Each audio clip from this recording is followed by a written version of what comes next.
আসসালামু আলাইকুম। আজকে আপনাদের ঘুরে দেখাবো নবাব আউয়াল অলি Ramchandrapur technical and business management college. কলেজটি স্থাপিত হয় 2004 সালে।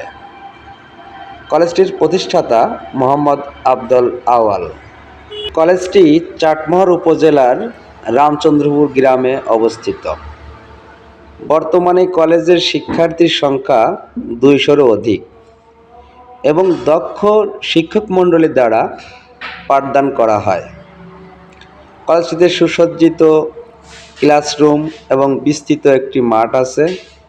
মাঠের পাশ দিয়ে বয়ে গেছে বিশ্ব রোড। একদম গ্রাম্য পরিবেশে সুসজ্জিত মার্জিত এই প্রতিষ্ঠানটি। এই মনোরম পরিবেশ মনে শান্তি এনে দেয়। কলেজটি দেখলেই যেন সেই পুরনো স্মৃতির কথা মনে পড়ে যায়। এই কলেজটিতে যারা পড়েছেন তারা কমেন্ট করে জানাবেন। ধন্যবাদ সবাইকে।